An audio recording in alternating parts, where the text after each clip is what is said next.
As we continue to explore the rare diagnosis of folie à deux, or madness of two, otherwise known as shared psychotic disorder, we come to the disturbing example of the Slender Man case. This case involved three 12-year-old girls, two perpetrators, and one victim. The perpetrators in this case were Morgan Geyser, Anissa Weier, and the victim was Peyton Lutner. In 4th grade, Peyton originally became friends with Morgan because she felt sorry for her for being a loner and for having no friends. By 6th grade, Anissa was a newcomer to the school, and Morgan and Anissa became increasingly closer. At some point, Anissa and Morgan discovered a creepypasta internet meme called Slender Man. Slender Man is a supernatural character originally created by Eric Knudsen, otherwise known as Victor Surge, in 2009. Slender Man is typically depicted as being 12 feet tall, is extremely thin with incredibly long arms, wears black, and has no face.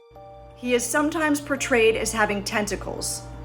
He is often seen as terrorizing or stalking children and can stretch his arms to inhuman lengths. He causes paranoia and memory loss and leads children into a forest where they are never heard from or seen again.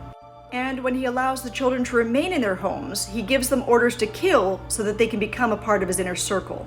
These individuals are called Slender Man proxies.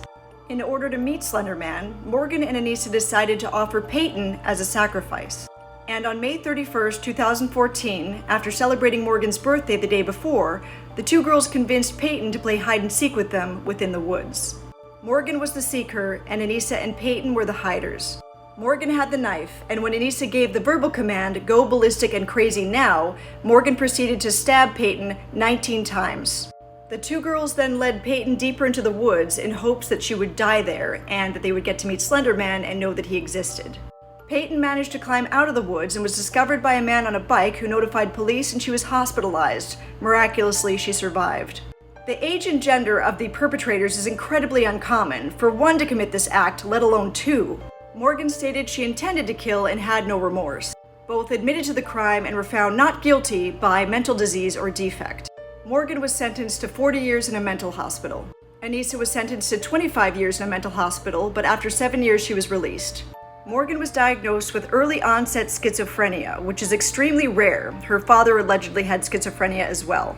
Anissa was diagnosed with shared delusional belief, which is pretty identical to shared psychotic disorder or folie à deux.